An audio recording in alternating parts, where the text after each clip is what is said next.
Hey folks, welcome to GTHLCanada.com. I'm Peter Curtis, working out of the home office today, and I'm thrilled to talk about hockey and Black History Month to have Anthony Stewart. Anthony, thanks for joining me today. I'm doing well, Peter. Thanks for having me. Oh, great. Now, last year, Anthony, we probably did a lot of articles about a celebration of Black History Month, but a lot has happened in the world in this last year. I mean, is celebration the right word when we're talking about, Black history and the game of hockey? Is it a reflection month? What kind of word should we be using to talk about Black History Month? Well, it's always good to celebrate and reflect, but I think the times that we're in now with what happened through most of 2020 is now it's time sort of for action and sort of putting into action all those things that sort of caused a problem in years past. So for me, I always like looking back and looking at the pioneers of hockey.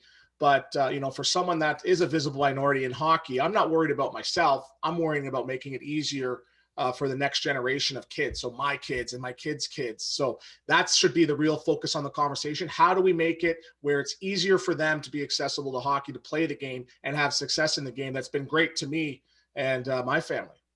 Okay, now I'm a big sports fan, and it was amazing a few years ago. Charles Barkley, as an athlete, before he became a broadcaster, made a statement that he wasn't a role model. It was a Nike, it was a cool statement. He was trying to say, hey, you got to listen to your parents. Yeah. And now life's changed. Charles is one of the best guys on TV. I love watching. Yeah.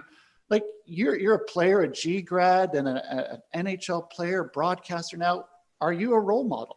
Absolutely. And whether you like it or not to go against Charles, he's a great guy, but you are a role model just based on where you are and your status in society and especially sports. And, I coach now in the GTHL, and I noticed the kids are picking up the lingo that, we used as younger kids. So they're actually, you can be a positive role model and you could be a negative role model as well. So you want to do your best to be a positive role model, because whether you like it or not, the kids are going to be looking up to you. They want to dress like you. They want to wear your shoes. They want to wear the equipment that you wear. So I do my best and my personal best to try to be a positive role model, not just for my kids, but kids that are looking up to adults in the hockey world.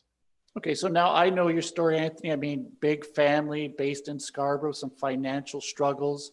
I mean, will there ever be another Anthony Stewart story about like the financial struggles your parents had to get you just to the rink? I hope so, but it's very, very tough because, back then, registration wasn't considered overly expensive, but, I remember the GTHL, they used to charge $3 to get into the arena, and I didn't even have that. So I'm not going to say I snuck into the arena or anything like that, but I had families go above and beyond to help myself and help my brother with equipment, with registration, with getting to the arena. I started off hockey, living in Malvern and walking to West Hill to the arena. And there was families that picked us up along the way. So I think now, just with the excessive costs, it's going to be tough for a middle-class family to really go above and beyond to help somebody out.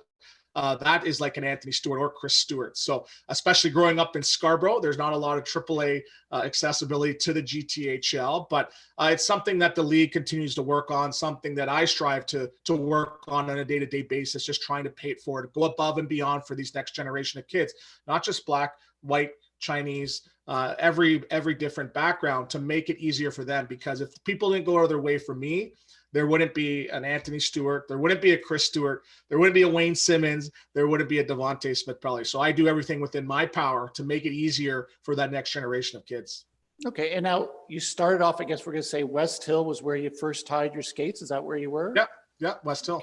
Okay, and then now first hockey coach, first hockey experience, you're a big guy. I know you've always been bigger than some of the kids in your age group, but did you come in with some hockey experience, or was your dad just saying, we're going, put on the skates and get her done? My dad was a big Montreal Canadiens fan. He immigrated from Jamaica to Montreal, and that was obviously the big thing in the 70s. So he watched Guy Lafleur and Bob Gainey and Larry Robinson. So he was a big hockey fan. He obviously didn't play. He didn't know how to skate, but he knew the game. So it's funny, my first practice with West Hill, my dad watched hockey on TV. And, obviously back then they didn't wear helmets. They for sure didn't wear cages. So he bought me a helmet without the cage. So I did a couple laps my first practice, And the coach came to my dad and said, "Hey, you need a cage on out here." So he didn't know that. So it actually, I remember the cage back then, I think cost like $39.99. And he said, "Hey, we're going to have to wait a couple of weeks to be able to afford that." So I had to take hockey off for a couple of weeks to be able to get the cage. So it's just little stories like that, that now that I find, find it in a happy light, but I was definitely frustrating back then.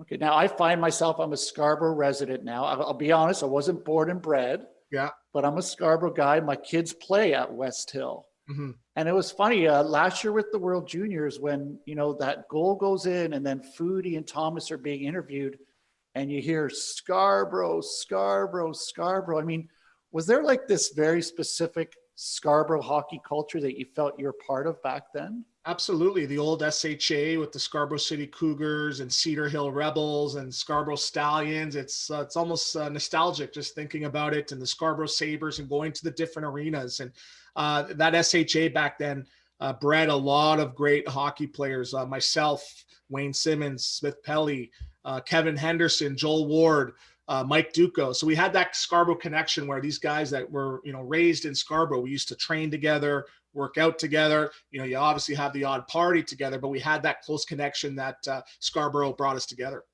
Okay. Now, growing up, I mean, you're a minority going into what we say is a white sport. Even if you feel Scarborough's multicultural back then, hockey wasn't, and still isn't, has its challenges. What kind of racism did you deal with as a kid? Was it something you saw or something that maybe your mom and dad would point out to you? Yeah, you realize you're different from a young age, but my dad came from pretty hard times in Jamaica, and he was pretty self-conscious just with race and living in Montreal. And, he taught my brother and I that we have to work twice as hard for not just the same opportunity, for half the opportunity. So if I felt slighted or any given way, I wouldn't think twice about it, saying, well, you know what, I guess I'm not working hard enough. So I think that was a little bit frustrating for a lesson to me now to try to teach my kids, because that shouldn't be the case, but that's how it was. So, for me, if I had an instance where there was some racism or treated different, I didn't think any different, because my goal was, I'm making it to the NHL. You guys are just roadblocks. And if you're trying to hold me back, you're just a hater. So best of luck. So, but for me, now that I'm an older, gentleman, I realize now that this is not just a hockey issue. This is a society issue. So whatever can happen on the ice in a hockey game in any arena can happen at the bus stop. It can happen at school. It can happen anywhere else. So I was taught from a young lesson that I was different, and people may treat you differently, but that's because the saying goes, dogs don't bark at parked cars. So if they're complaining or being a detriment to you, it's because you're doing something right. Okay. Now, might not be significant, but your OHL draft year, you're a Toronto, North York Canadian, a junior Canadian now as we know it. And in the same first round, there's a Toronto Marley named Rayne Carnegie was there any significance back then in your OHL draft year that two hockey players of color were drafted in the first round of the OHL draft? There wasn't actually, but Rayne was a good friend of mine growing up. We played together with North York Canadians for 3-4 years. He went on to Don Mills, and I think he went to Ottawa. Then he came back for Marlies. But we grew up together, training and working out and seeing each other around the arena. So that was something internally. You give yourself a nod or you give them a little high five. But that was something that we didn't really broadcast to the community, because at the end of the day, we knew we were different. We knew we were minorities, but I think part of the reason why we made it is because we saw ourselves as hockey players first, as opposed to black hockey players. Oh, so you're okay with holding a spotlight with the Toronto Marley in this interview, right? I know the junior Canadian. I don't know. We'll give Rayne some love too, as we talk about his grandfather down the road. Yeah. So you go through the OHL, pro hockey. You've dealt with racism as a kid. How did it affect how you dealt with some of the issues through junior and even in the pros with racism? Well, I look at it like this. It's, I've done something that only 7,000 or 8,000 people have ever done in the world, and that's play in the National Hockey League. So I don't see myself as a victim. I see myself more so as a superhero. So it's 2021, but even back then, if you were racist, there wasn't really platforms, there wasn't social media. So someone had to do it to your face. So back then on the ice, I'm 6'2" at 15 years old. Chances are you're not going to say something, too negative to my face because we can drop the gloves and we can fight. So I had that natural respect. But there are some kids that's gone through it, and it's definitely something that deserves to have a light shone on. But for me personally, I didn't really have to go through it that much because I was obviously one of the biggest, but I was also one of the most respected players. And I treated my peers, whether you're the best player or the weakest player, the same. I treated the white players, and I had, Chinese players. I've had players from Russia all over. So it was my job as a leader of the team to bring that group together. So I had that natural respect where, whatever issue it was, whether you came from a single parent home, you were welcomed into that group. So that was the lessons that I learned that helped get me to where I needed to get to. Okay, so now if you are coaching that 6'2" big player, how are you going to tell them to deal with some racism they might experience as they go through it? I mean, can you fight your way through everybody, or is there a different approach that you've thought about? Well, you can, but it's 2021 and we're seeing what's going on in the world. And if you are a racist, there's not really a place for you in society. You can't even go on social media right now because they're suspending your accounts and canceling your accounts. So there are going to be some detractors and bad people, but that, in my opinion, and I'll say that to the cows come home, they're the exception. They're not the norm. You're not going to be going into arenas like Willie O'Ree did, and they're not going to be calling you names from the stands. So that's the one message too. I want these young kids to think about it. What's happening now is, there's some bad instances, but think about what happened 30, 40, 50 years ago, how bad they had it. And every single day coming to the arena, they didn't know what was going to happen. So that's not to take any light away from your situation, but just think about it. Think about the Mike Marsons. Think about the Val James, where they had to fight every single day. So when I put that in correlation to my certain circumstance, I had it really, really easy. So I look at it like that. I try to find the positive in the situation. Okay, and that's great to talk about Willie O'Ree because his number is going to be retired by the Boston Bruins. And you also mentioned Mike Marson, which is really important. As a Scarborough guy, he was the second black player in the NHL. Mm-hmm. Alton White was actually someone who played in the World Hockey Association. He never got a chance in the NHL. So there's a real gap here with a 12-year-old trying to understand Willie O'Ree's story. But if you had to teach it to a group of young black hockey players, like what would be the keys that you'd want them to know about when you're thinking of Willie's career that started how many years ago? I would just have to try to paint the picture of, the dressing room back then. And, we're in Toronto. It's a very multicultural, good point. Multicultural, city, probably one of the most diverse cities in the world. And chances are, if when you look around the dressing room, you're not going to be the only person of gender, race.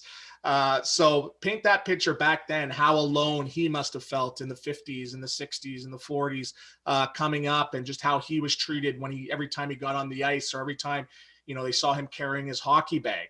And just thinking of that breaks my heart because he was alone.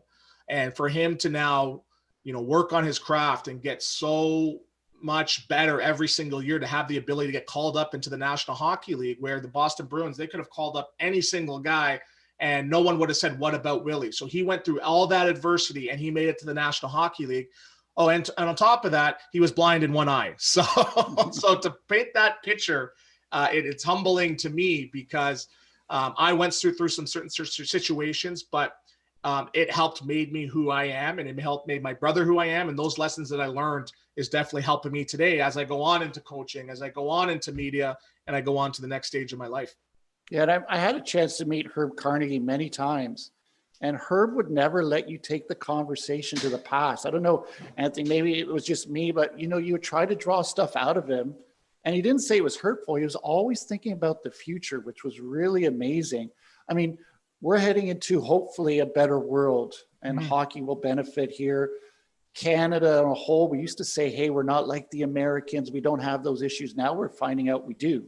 Mm-hmm. So now you're going into this role as a coach, and I know you're enjoying the coaching. Yeah. Like, is it a dressing room issue? Do you look in and say, look, I have a Chinese guy, I have a black guy, or does everyone say, oh, we're just a bunch of Canadians? I mean, there must be a conversation about race and culture that comes up every now and then with the young kids you're coaching. Yeah, I think you have to have the conversation and create awareness. But I go back to my career, my last year in Atlanta, where we had 5 players of color on the team. And we had Johnny Oduya, who was from Sweden, Dustin Bufflin, who was from the US, myself and Nigel Dawes, who who were Canadian and Evander Kane, who was from out west in Canada. And, you know, people said, oh, was it a big deal? Did you guys bring it up all the time? But we did not, because it was the norm. It was just normal.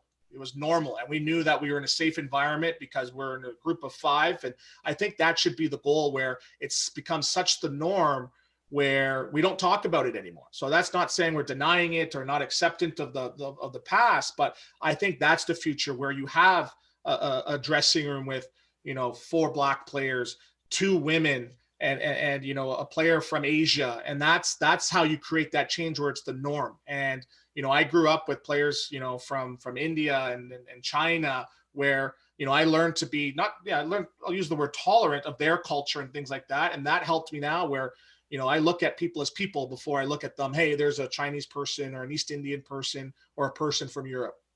Okay, so now you're coaching, you've got the hockey training, you're trying to build programs to give everyone an opportunity to play hockey.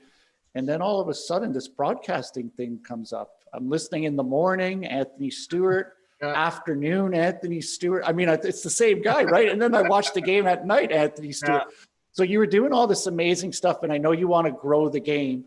How's the broadcasting going to help you do that? I mean, is there a real advantage now that, hey, I'm on air and I can help this game grow at the grassroots level with my role? I think so too, because I go on Twitter and I get my comments and my mentions, and it's a Stewart Hockey, and I go to the page and it'd be some, you know, kid watching it in Georgia, and it's a Black hockey player in Georgia. So he's realizing, hey, here's a visible minority on national TV in Canada. And I haven't really grasped the importance of it, but this is, you know, that the Hockey Night in Canada, that's the biggest program in Canada for hockey. So if a kid can say, well, I don't know if I can get into broadcasting, or I don't know if I can play in the NHL, or I don't know if hockey's for me.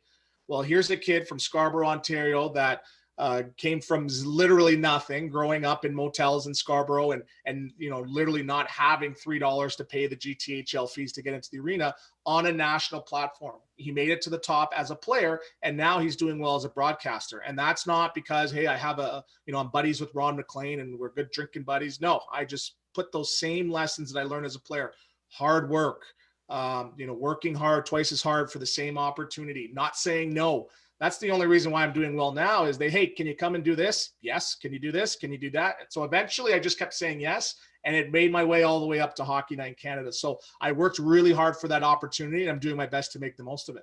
Okay. Now, every now and then I kind of see a glimmer in your eye that you've got a really good jab, but you can't say it because it's national TV. Are you having trouble holding back?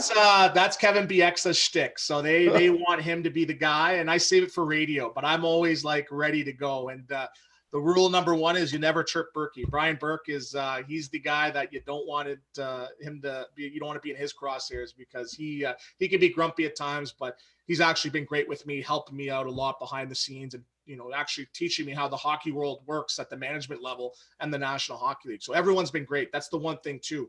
Ron McLean, Elliot Friedman, Brian Burke, even the producers, they're all been very helpful, because it's nervous. You're sitting there and there's 7 people staring at you, cameras, bright lights, and now they want you to critique the Toronto Maple Leafs, and they're listening. The fans are listening. Dubas is listening.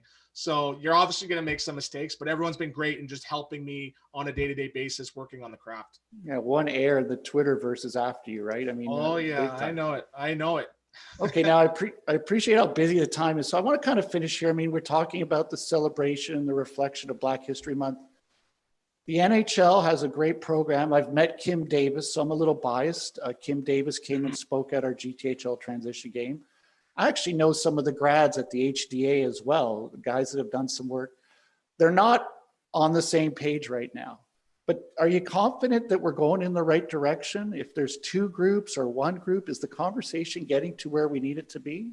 Yeah, I think everyone's doing their best to try to, grow the game and make it more accessible. But I think there needs to be, a linear path on how to make it more accessible, and make, the goal is to have more minority players in power positions in the National Hockey League, whether it's management, whether it's on the ice. So I think there needs to be a plan. We remember when Canada lost a bunch of games a couple of years ago, and there was a big conference on what we need to do. There needs to be a conference on that. And I can actually speak to it because I'm on the ground. So a lot of people are talking from the top, but I'm on the ground. I'm on the day-to-day basis where I'm in on the ice with these kids.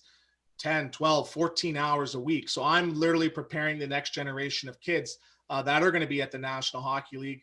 And I'm making sure they have full accessibility. If you don't have, $80 to go for the skate, okay, well, maybe give me $20. If you need skates, I'll find a way to get you skates. If you need a helmet or you need gloves, I'll find a way. So I'm going to be having some initiatives of my own coming up, and hopefully partner and collaborate with different people throughout, the next couple of months here. But I think the goal is we need to make it more accessible. We need to have less, financial hurdles, because there could be the next LeBron James in Scarborough, or, of hockey in Scarborough, or Jane and Finch. And we're growing the game in Europe, and we're growing the game in Asia when we can grow the game in Toronto. Because you just look at it, these players that came from Scarborough 10, 15 years ago, how many more are sitting there right now, only able to play house league or single A or maybe double A just due to the cost. So I think that's my goal, to make it more accessible, make more kids of minority backgrounds, make it to a higher level. If you don't make it to the National Hockey League, doesn't matter. The longer you play, the more life lessons you're going to get. That's going to set you up for hockey, for business, for school. If you want to be a lawyer, doctor, those lessons that you learn, it's going to make you that much better. So that's my goal. Okay. Well, Anthony, I appreciate your time today. As always, as a GTHL grad, as a referee, former ref, I remember being on the ice in your OHL draft year. Like, I didn't get a lot of AAA. So when I got a chance to do games like that, Anthony, see you grow. Now you're a dad and a hockey coach. So I look forward to the day that we can have this conversation in an arena. Yeah, me with too. Maybe some mild chirps towards the referees while you're on the bench. Not too many. They say you're pretty good at keeping it comical there. So that's a great tool as a coach. But I really appreciate your time here. Black History Month, the challenges that GTHL has. I look forward to you being a part of the solution down the road, Anthony. Thanks a lot, Peter. Thank you.